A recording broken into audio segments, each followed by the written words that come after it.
Hello जी, क्या हाल चाल है। So welcome back to my channel. आज मैं आपके लिए एक जापानीज़ मूवी लेकर आई हूँ जिसका नाम है लवली कॉम्प्लेक्स। ये एक कॉमेडी मूवी है, लेकिन उससे पहले अगर आप मेरे चैनल पे नए हैं, चैनल को सब्सक्राइब नहीं किया है तो जल्दी से चैनल को सब्सक्राइब कीजिए और बेल आइकन को भी दबाइए। तो चलिए बिना किसी देरी के चलते हैं अपने एक्सप्लेनेशन की ओर।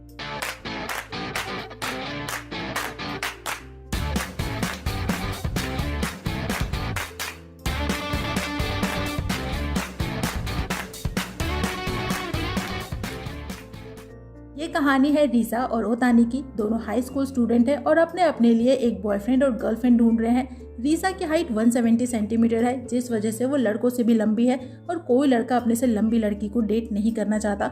वहीं ओतानी बस 159 सेंटीमीटर का है और उन लड़कियों से हाइट में छोटा है जिन्हें वो डेट करना चाहता है। रीसा और ओतानी सेम क्लास में पढ़ते हैं और एक दूसरे के दोस्त भी हैं। वेल, टॉम एंड जेरी वाले दोस्त जो कभी भी एक दूसरे को खा सकते हैं। रीसा ओतानी को शॉर्टी बुलाती है और वहीं ओतानी उसे लंबू बुलाता है, लेकिन दोनों में बहुत कुछ कॉमन भी है। फॉर एग्जाम्पल, उनके फ्रेंड्स जो उन्हें एक बार सजेस्ट करते हैं एक दूसरे के साथ डेट पे जाने के लिए और उनके रिलेशन को एक चांस देने के लिए, पर दोनों ही इस बात पे एक साथ मना करते हैं और फिर से एक दूसरे के हाइट को लेकर एक दूसरे को टीज करने लगते हैं। और रीसा भावनाओं में इतनी बह जाती है कि वो ओतानी से शर्त लगा लेती है कि वो एक हफ्ते के अंदर अपने लिए बॉयफ्रेंड ढूंढ कर ही रहेगी, वो भी इतना लंबा कि अगर चांद तारे तोड़कर लाने बोलो तो वो धरती पे खड़े खड़े आसमान से उन्हें तोड़ लाएगा। बट अब प्रॉब्लम ये थी कि ये नेक्स्ट टू इम्पॉसिबल काम था रीसा के लिए उससे भी लंबा लड़का ढूंढना। तो वो अपनी फीमेल फ्रेंड से इसकी हेल्प मांगती है उसके लिए लंबा लड़का ढूंढने के लिए, जो उसे एक दिन एक रात दो विचित्र लंबे प्राणियों से मिलवाती है जो शुरू तो होते हैं पर खत्म होने का नाम ही नहीं लेते। और रीसा अपनी फ्रेंड से बोलती है कि इन्हें किस खदान से निकाल लाई, ये तो कतई इस दुनिया के नहीं लग रहे। जिस पे उसकी फ्रेंड बोलती है कि अगर उसे ये लड़के पसंद नहीं आए तो इनका तीसरा फ्रेंड आ रहा है, वो उसे चूज कर सकती है। और वो तीसरा फ्रेंड कोई और नहीं बल्कि ओतानी होता है। जिसके बाद सभी को कैरियोके में देखते हैं, जहां रीसा और ओतानी को पता चलता है कि उनका फेवरेट सिंगर और गाना भी सेम है, जिसे आज तक दुनिया में किसी ने ना सुना हो, यानी कि दोनों की चॉइस ही वियर्ड है। उसके बाद दोनों अपने फेवरेट सिंगर का फेवरेट गाना अपनी भद्दी आवाज में गाते हैं, एंजॉय करते हैं और वापस जाते टाइम एक दूसरे का नंबर और ईमेल एक्सचेंज करते हैं ताकि उनके फेवरेट सिंगर की कोई भी न्यूज आए तो एक दूसरे के साथ शेयर कर सके। और एक दिन ओतानी उनके फेवरेट सिंगर का कंसर्ट टिकट लेकर आता है जो 25 दिसंबर यानी कि क्रिसमस वाले दिन होनी थी, और रीसा को उसके साथ चलने को इनवाइट करता है और वो भी रेडी हो जाती है। और बाद में स्कूल खत्म होने के बाद रीसा को उसकी फ्रेंड्स ओतानी के नाम पे टीज करती हैं और तभी वहाँ एक लड़की आती है जिसका नाम है कानजाकी, जो ओतानी के साथ मिडिल स्कूल में थी और उसकी एक्स गर्लफ्रेंड भी, जो जानकर रीसा शॉक होती है कि ओतानी की भी कोई गर्लफ्रेंड थी। और कानजाकी रीसा एंड फ्रेंड्स के थ्रू ओतानी को मैसेज देना चाहती थी कि 25 दिसंबर यानी क्रिसमस वाले दिन उनके junior high school basketball team ने एक पार्टी ऑर्गेनाइज की है जिसमें उसे भी इनवाइट किया गया है और उसे उससे कोई जरूरी बात भी करनी है। तो नेक्स्ट सीन में रीसा ओतानी को ये मैसेज देती है और पूछती है कि दोनों में से किसने किसे छोड़ा था, और ओतानी बताता है कि कानजाकी ने उसे किसी दूसरे लड़के के लिए छोड़ दिया था, जिस पे उसके फ्रेंड्स उसे टीज करते हैं कि अब कानजाकी उससे कोई ज़रूरी बात करना चाहती है तो हो सकता है कि वो उसे रिलेशन फिर से स्टार्ट करने को बोले। पर ओतानी मना करता है और बोलता है कि अब उसके अंदर कानजाकी को लेकर कोई फीलिंग्स नहीं है, लेकिन उसे देखकर ऐसा लगता नहीं है। और वो बोलता है कि वो कानजाकी के साथ पार्टी में नहीं जाएगा क्योंकि उस दिन उसे रीसा के साथ कॉन्सर्ट में जाना है। पर रीसा उसे कानजाकी के साथ जाने को बोलती है ताकि वो बाद में उसे ब्लेम ना करे कि उसके चलते उसका रिलेशन फिर से स्टार्ट होते होते रह गया, और खुद के लिए बोलती है कि उसे लड़कों की दुनिया में कमी नहीं है, हजारों में लड़के लाइन लगाकर खड़े हैं उसके साथ जाने के लिए। लेकिन कंसर्ट वाले दिन अकेली ही आती है, वो भी कंसर्ट शुरू होने के घंटों पहले, और इमेजिन करती है कि अभी उसके बाकी फ्रेंड्स क्या कर रहे होंगे, और इसी इमेजिनेशन में चलते चलते गिर भी जाती है और उसे चोट भी आती है और लाइफ डिसीजन पे रिग्रेट करती है कि आज के दिन सभी कपल्स बन के घूम रहे हैं, एक वही है जो सिंगल है, और बिना कंसर्ट देखे वापस जाने लगती है। लेकिन तभी ओतानी वहां आता है और बोलता है कि उसे पता चला कि वो अकेली कंसर्ट देखने आई है तो इसलिए वो उसके पास चला आया, जिस पे रीसा उससे कानजाकी के बारे में पूछती है तो ओतानी बोलता है कि वो उसके पास नहीं गया, हालांकि शुरू में वो जाना तो चाहता था पर बाद में उसे लगा कि ये सही नहीं है, और वैसे भी उसने उसके साथ कंसर्ट में जाने का प्रॉमिस किया था, जो सुनकर रीसा खुश होती है। और तभी ओतानी उसके पैरों में चोट देखता है तो कंसर्ट छोड़कर पहले उसे अपने साथ हॉस्पिटल ले जाता है, और रीसा उसे ऐसे उसका ख्याल रखते देखकर ब्लश करती है क्योंकि धीरे धीरे उसके लिए कुछ फील करने लगी थी, जिसके बाद से वो पूरे टाइम बस ओतानी को ही देखती रहती है, जो उसे ट्विंकल करता हुआ दिखाई देता है। यहाँ तक कि उसकी छींक में भी उसे तारे सितारे नजर आते हैं। ओवरऑल वो पागल हो चुकी थी, क्योंकि ओतानी जो कल तक उसे शॉर्टी लगता था, अब से उसे क्यूट लगने लगा था। ओतानी एक बेहतरीन बास्केटबॉल प्लेयर था, तो एक दिन रीसा उसके लिए एक प्रेजेंट लेकर आती है, जो एक रिस्ट बैंड थी। पर तभी वहाँ कुछ लड़कियों को बातें करते सुनती है, जो ओतानी को क्यूट बताती हैं और उसके और रीसा के रूमर्स के बारे में भी बात करती हैं और बोलती हैं कि ओतानी कभी भी अपने से लंबी हाइट वाली लड़की को डेट नहीं करेगा। जो सुनकर रीसा हर्ट होती है और वहाँ से चली जाती है। और बाद में वो ये बात अपनी फ्रेंड्स के साथ भी डिस्कस करती है, जो उसे इनकरेज करती हैं अपनी फीलिंग्स ओतानी को बताने के लिए। पर रीसा बोलती है कि वो कभी भी उसके जैसी लंबी लड़की को डेट नहीं करेगा। पर फिर भी उसकी फ्रेंड्स उसे मोटिवेट करती हैं कि वो जिसे चाहे उसे प्यार कर सकती है। उसका हाइट, वेट, कलर, टोन किसी से कोई लेना देना नहीं है, इसीलिए वो खुद में थोड़ा कॉन्फिडेंस रखे और आने वाले समर फेस्टिवल में उसे ओतानी को अपनी फीलिंग्स कन्फेस करने को बोलती हैं। फिर आता है समर फेस्टिवल और रीसा की फ्रेंड्स उसे ओतानी के साथ फेस्टिवल में अकेला छोड़ देती हैं, जहां दोनों बहुत एंजॉय करते हैं, घूमते हैं, खाते पीते हैं, पिक्चर्स लेते हैं और रीसा को भी ओतानी के साथ टाइम स्पेंड करके अच्छा लगता है। लेकिन वो कंफ्यूज होती है कि वो अपनी फीलिंग्स उसे बताए या ना बताए। और तभी उनसे कान जाके मिलती है, जिसे लगता है कि रीसा और ओतानी एक साथ है। पर रीसा तुरंत से मना करती है कि वो बस दोस्त हैं और ओतानी जाने लगता है। पर कानजाकी की फ्रेंड उससे पूछती है कि 25th की पार्टी में वो कानजाकी से मिलने क्यों नहीं आया।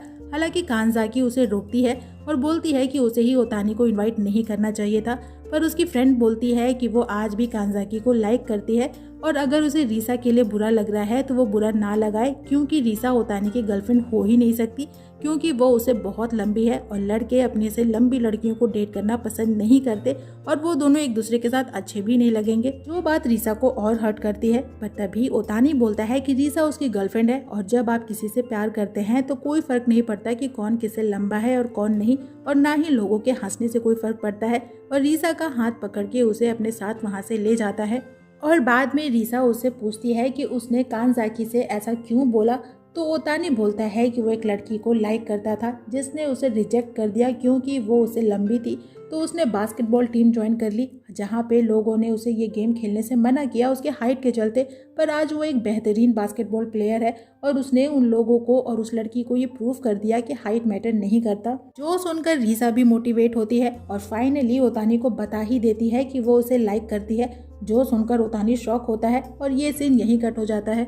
नेक्स्ट सीन होता है स्कूल फेस्टिवल का और रीसा की क्लास का थीम था हॉरर हाउस, जिसमें वो चुड़ैल बनी थी और इतनी रियल एक्टिंग कर रही थी कि लोग सच में बेहोश हो रहे थे। तो ओतानी उसे खींचकर बाहर लाता है और बोलता है कि इतनी भी सीरियस एक्टिंग नहीं करनी थी, जिस पे रीसा गुस्सा होने लगती है। तो ओतानी उससे गुस्सा होने की वजह पूछता है और एक फ्लैशबैक दिखाते हैं कि जब समर फेस्टिवल में रीसा ने ओतानी को कन्फेस किया था तो उसे लगा कि वो उससे मजाक कर रही है, क्योंकि उसने उसे बताया था कि एक लंबी लड़की ने उसे रिजेक्ट कर दिया था।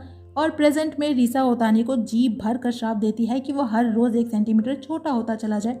और नेक्स्ट सीन में लैब में आकर रोने लगती है। तो ओतानी उसके पास आता है और पूछता है कि वो रो क्यों रही है। तो रीसा उसे फिर से बताती है कि वो उसे लाइक करती है और वो मजाक नहीं कर रही। जो सुनकर ओतानी एकदम शॉक होता है और उससे कुछ टाइम मांगता है उसके लिए अपनी फीलिंग्स समझने के लिए, जिसके बाद दिन पे दिन बीतते जाते हैं पर ओतानी अपनी फीलिंग्स को लेकर क्लियर नहीं हो पाता। वहीं रीसा उसके रिप्लाई का वेट करते करते पागल हुए जा रही थी। और फिर आता है स्कूल ट्रिप, जहां दोनों को उनके फ्रेंड्स उनके नाम से टीज करते हैं और बस में उन्हें सोता हुआ अकेला छोड़कर चले जाते हैं, जिस वजह से दोनों के पास कोई और ऑप्शन नहीं बचता। तो दोनों टाइम पास के लिए एक साथ ही घूमने का डिसाइड करते हैं और रिक्शा राइड एंजॉय करते हैं। वाह, और इनका रिक्शा वाला भी हंटर से कम नहीं था, क्या बोल रही हूँ मैं। उसके बाद दोनों एक गिफ्ट स्टोर में आते हैं, जहां रीसा डिसाइड करती है कि वो ओतानी से उसके कन्फेशन के बारे में भूल जाने को बोलेगी ताकि दोनों फिर से फ्रेंड्स की तरह रह सकें। पर उससे पहले ही ओतानी बोलता है कि वो उसे लाइक तो करता है पर उसके साथ रिलेशन में नहीं आ सकता, क्योंकि वो दोनों शुरू से दोस्त रहे हैं और अब रिलेशन में आना ऑकवर्ड लगेगा। जो सुनकर रीसा हर्ट तो होती है, पर वो बोलती है कि वो भी उसे यही बोलने वाली थी कि वो उसके कन्फेशन के बारे में भूल जाए ताकि दोनों फिर से दोस्त बन जाए और वैसे ही रहें जैसे पहले रहा करते थे। जिसके बाद रीसा ये बातें अपनी फ्रेंड को भी बताती है और डिसाइड करती है कि अब से वो ओतानी के बुरे पॉइंट्स को ढूंढेगी और उसे हेट करने की कोशिश करेगी ताकि उसे ओवरकम कर सके। उसके बाद स्कूल का नया ईयर चालू होता है और इस साल भी ओतानी और रीसा सेम सेक्शन में थे और उनके यहाँ आता है उनका new assistant homeroom teacher maitake, जिसे लोग मिस्टर माइटी भी बुलाते हैं, पर मैं माई बुलाऊंगी, जिसके ग्रीटिंग का तरीका ही अजीब था, जो सभी को कॉमिक बुक कैरेक्टर की तरह क्वीन बुलाता था। याद। और रीसा तो बस उसके चार्म को देखती रह जाती है, क्योंकि वो उसे उसके फेवरेट गेमिंग कैरेक्टर की तरह दिखता है, और माई भी उसे चीज़ी लाइनें बोलने में पीछे नहीं हटता। लेकिन ये सब देखकर ओतानी बहुत जेलस होता है। ऊपर से माई उसे शॉर्टी बुलाता है, यहाँ तक कि वो ओतानी के बास्केटबॉल टीम का कोच भी बन जाता है। अब बेचारा ओतानी मरे भी तो कहाँ जाकर मरे। वहीं रीसा अपने फ्रेंड्स के सामने माई की बड़ाई में लगी हुई थी और बताती है कि वो बिल्कुल उसके फेवरेट गेमिंग कैरेक्टर के जैसा दिखता है और हैंडसम भी है, पर उसकी फ्रेंड्स उसे रिमाइंड कराती हैं कि वो अभी भी ओतानी को लाइक करती है, जिसपे रीसा बोलती है कि सिर्फ उसके लाइक करने से क्या होता है, ओतानी तो उसे लाइक नहीं करता। तो उसकी फ्रेंड्स बोलती हैं कि वो कुछ ऐसा करे कि ओतानी भी उसे लाइक करने लगे और उसे कोई गिफ्ट देने को बोलती है, जिसके बाद रीसा वही रिस्ट बैंड जो वो ओतानी के लिए लाई थी उसे देने का सोचती है। लेकिन उससे पहले ही दोनों में प्रेजेंट को लेकर बहस हो जाती है और रीसा बोलती है कि वो ये प्रेजेंट उसके लिए नहीं बल्कि किसी और के लिए लेकर आई है, जिस पे ओतानी को लगता है कि वो ये प्रेजेंट माई के लिए लेकर आई है। और ये सारी बातें माई भी सुन रहा था और रीसा उस प्रेजेंट को डस्टबिन में फेंक देती है और रोने लगती है, क्योंकि वो सच में ये प्रेजेंट ओतानी को देना चाहती थी। और तभी उसके पास माई आता है जो उसे चीयर अप करता है। नेक्स्ट डे से रीसा माई का फैन ग्रुप बनाती है, जिसका नाम है माइटी टीम, जो माई के पीछे पागल थी। उसके लिए चीयर करना, उसका काम करना, दिन रात उसके आगे पीछे घूमना, इवन क्लास में भी और बास्केटबॉल कोर्ट में भी, यानी उसके हर छोटे बड़े चीज का ख्याल रखना जैसे कि वो कोई प्रिंस हो। यही उस टीम का काम था, जिसकी हेड रीसा थी। और ये सब कुछ देखकर ओतानी के जेलसी लेवल का कोई ठिकाना नहीं था। और एक दिन वो रीसा को बोलता है ये सब कुछ बंद करने के लिए, पर वो बोलती है कि वो उसे ऑर्डर देने वाला कोई नहीं है, जिस पे ओतानी कुछ नहीं बोलता, पर रियलिटी में उसे बुरा लग रहा था। और इसका असर उसके गेम पे भी दिखता है, जो चीज़ माई भी नोटिस करता है। और एक दिन उससे बात करता है और बोलता है कि रीसा एक अच्छी लड़की है, और अगर वो लड़की होता तो वो कभी भी उसके जैसे छोटे हाइट वाले लड़के को डेट नहीं करता। लेकिन रीसा ने उसे चूज किया है, और अगर वो टाइम रहते कोई डिसीजन नहीं लेगा तो कोई और दिलवाला दुल्हनिया ले जाएगा और वो शादी में बिरयानी खाता रह जाएगा। एंड ओतानी वाज लाइक, कौन है वो दिलवाला, जरा मैं भी तो जानूं। और माई बस स्माइल करता है।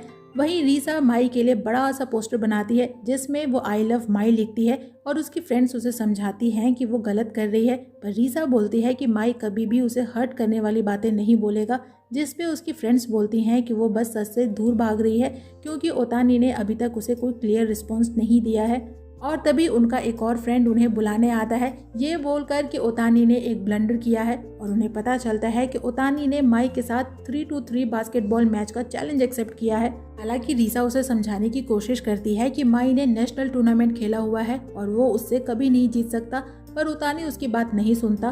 तो रीसा उसे पागल बुलाती है, जिस पे ओतानी बोलता है कि वो पागल और शॉर्टी दोनों है, पर फिर भी वो ये गेम खेलेगा और वो अपने माई को चीयर करने जरूर आए। नेक्स्ट डे होता है मैच डे, जिसे देखने पूरा स्कूल आया था, जिसमें आधा से ज्यादा तो माई के सपोर्टर ही थे, और माई की टीम भी स्ट्रांग थी, जो नेशनल टूर्नामेंट खेल चुकी थी। वहीं ओतानी की टीम उसके आगे कहीं स्टैंड ही नहीं करती थी, लेकिन फिर भी ओतानी कॉन्फिडेंट होता है कि वो माई को रीसा के सामने हरा देगा और बताएगा कि उसका माइटी उसके जैसे शॉर्टी के आगे कुछ भी नहीं है। लेकिन जब गेम शुरू होता है, जो 10 मिनट चलने वाला था, तो बॉल एक बार भी ओतानी या उसकी टीम के पास आती ही नहीं है, सिवाय थ्रो इन के। और इसी में ओतानी इंजर्ड भी हो जाता है, उसके एंकल में चोट आ जाती है। स्टिल वो गिव अप नहीं करता और खेलता जाता है। ऊपर से जब देखता है रीसा को माई के लिए चीयर करते हुए, तो जेलस भी होता है। हालांकि ओतानी के चोट लगने से रीसा को बुरा भी लगता है, पर उस पे तो धुन सवार थी ओतानी को भुलाने की, तो वो माई के लिए चीयर कंटिन्यू रखती है। देखते देखते स्कोर 0-28 हो जाता है, यानी ओतानी की टीम बहुत ही बुरे तरीके से हार रही थी और वो थक भी चुका था, और माई उसे गिव अप करने को बोलता है, तो ओतानी भी हार मान लेता है। पर तभी रीसा की फ्रेंड्स उसे ओतानी के लिए चीयर करने को बोलती हैं, जिसके बाद रीसा निकालती है अपना बड़ा सा पोस्टर, जिसपे आई लव माई की जगह आई लव माई शॉर्टी लिखा था, और वो ओतानी से बोलती है कि भले ही वो गेम जीते या ना जीते, बट एटलीस्ट वो गेम उसके लिए एक्साइटिंग तो बनाए, और वही तो बोलता था कि हाइट मैटर नहीं करती, तो वो गिव अप ना करे। उसके बाद ओतानी मोटिवेट होता है, वो फिर से उठता है, गेम फिर से स्टार्ट होती है, और बचे हुए आखिरी 1 मिनट में वो फाइनली किसी तरह खुद ही मैनेज करके 2 पॉइंट ले लेता है, यानी स्कोर हो जाता है 228। और हम देखते हैं कि ओतानी ने वही रिस्ट बैंड पहना है जो रीसा उसके लिए प्रेजेंट में लाई थी, और भले ही वो गेम हार चुका हो, बट रीसा को वो जीत लेता है और उसके लिए अपनी फीलिंग्स को भी लेकर क्लियर हो जाता है, और वही माई दोनों के लिए खुश होता है। नेक्स्ट सीन में दोनों वापस घर जा रहे थे और फाइनली ओतानी रिसा को अपनी फीलिंग्स बताता है और हमेशा उसे उसके साथ रहने को बोलता है और उनके इसी किस के साथ ये मूवी यहीं पे ख़त्म हो जाती है। तो इस मूवी की एक्सप्लेनेशन यहीं पे होती है ख़त्म। आपको मूवी कैसी लगी कमेंट सेक्शन में ज़रूर बताइएगा। वीडियो अच्छे लगे तो वीडियो को लाइक कीजिएगा, फ्रेंड्स के साथ शेयर कीजिएगा और मुझे इनकरेज करने के लिए मेरे चैनल को ज़रूर सब्सक्राइब कीजिएगा। मैं आपसे मिलूंगी नेक्स्ट वीडियो में नेक्स्ट एक्सप्लेनेशन के साथ। तब तक अपना खूब सारा ख्याल रखें। सायोनारा।